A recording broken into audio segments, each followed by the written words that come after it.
So boys and girls, right now what we're going to do is we're going to log onto the internet. The internet has facilitated a whole new world of learning. Where is Miss Junie 2 right now? Costa Rica, good. Connecting people and cultures that are worlds apart.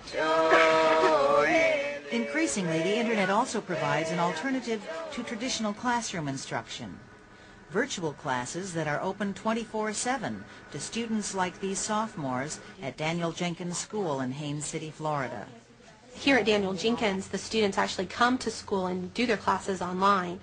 And normally, most of the students would actually do this lab at home, but getting oysters and squids in this area is kind of hard for the students, so I was able to obtain those and bring them out and actually interact with the students. Does everybody see something that's kind of silvery shiny? Out of the close to 200 students that I'll deal with this year, I will only see maybe 10 of those students. So this is really a great opportunity as an instructor. Students better in a virtual classroom than in a real one. Being the online instructor, you have a more personal relationship with your students because we do interact with them online and also identify their strengths and weaknesses much more quickly, I think, than in the regular classroom because I deal with them only. Virtual School. Established in 2000, the nation's first internet-based public school offers virtual learning options for grades 7 through 12. We offer a full high school curriculum, and they are all the courses that a student would actually need to graduate to get a diploma, although we don't offer a diploma, and that is by design. Our role here in the state of Florida is to actually fill the gaps of our public and our private schools. For example, our rural districts have less access to high-quality courses and high-quality teachers. Online learning brings that to their doorstep. In rural West Virginia, schools are now required to offer foreign language classes in 7th and 8th grade. But in small towns like Fayetteville, there aren't enough qualified teachers to do the job. Clases repitan, a la izquierda. West Virginia Virtual School provides a solution with teachers like Joyce McClanahan, who is lead teacher for 21 Spanish classes in 15 different West Virginia middle schools. Jesus, we must use the infinitive after me gusta. Me gusta escribir novelas. Now, I actually don't start teaching till about 7:45, and I teach basically 45-minute classes. My school day generally ends around 3:30, and then after a short break, students will start calling if they need extra help at night. So the job usually goes to about 10 at night. Okay, good. Let's do a sound check real quick, and if it's all right, then we'll go ahead and get started. There aren't enough qualified teachers for every course in the Las Vegas school system either, in part because Clark County accepts 15,000 new students each year. To address that shortage and to save money on bricks and mortar, the county offers some 4,500 students virtual courses in everything from public health to microeconomics. You have the full period to do this. Like many of his students, geometry teacher Mike Patterson now splits his time between real classrooms and virtual ones. I'm able to interact on a live whiteboard with the students. They raise their hand and I see them in front of me. We speak through the mic. If you look at your work and see if you should have been adding instead of multiplying them. As a teacher, I also have some flexibility. I'm not run bell by bell. I can grade papers on the front porch. It's a very different kind of an experience, a very fun one for me. It's very invigorating to my teaching career to try something like this.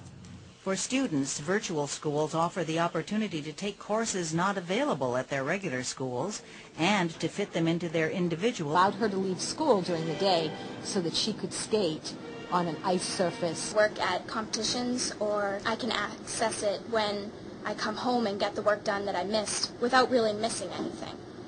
Virtual High School is a non-profit collaborative of over 300 high schools in 26 states and 16 foreign countries that offers more than 150 high school courses over the Internet.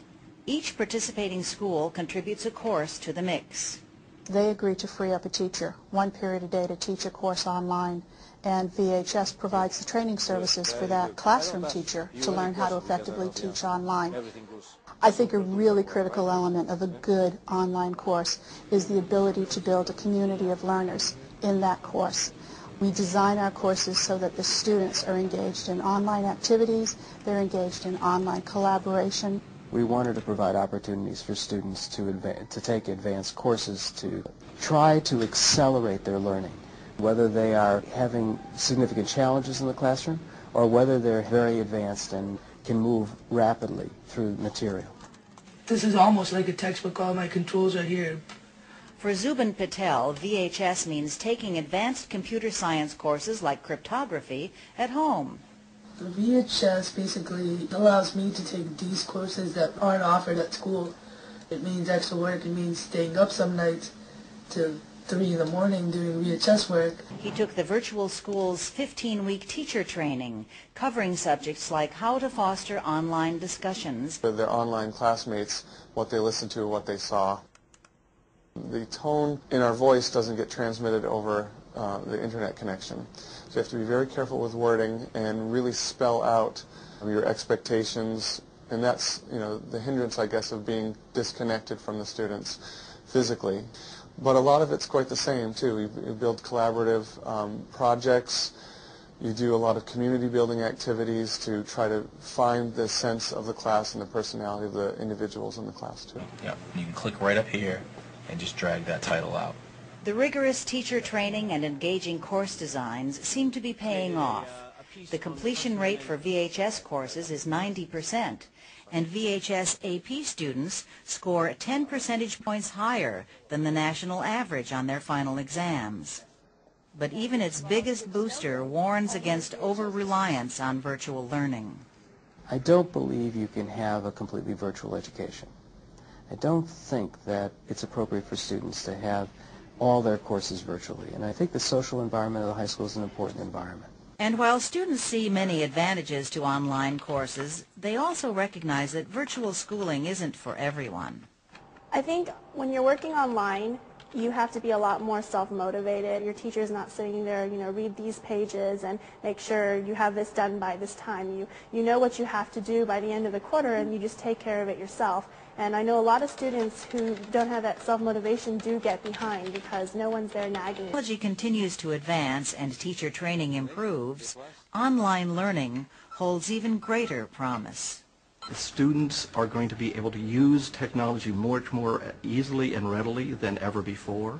Not only taking full online courses, but taking parts of courses online so that you would have what they call blended, having teachers in regular classrooms teaching face-to-face. With the potential of this as being a tremendous method of improving the quality of education, both in our region and across the country.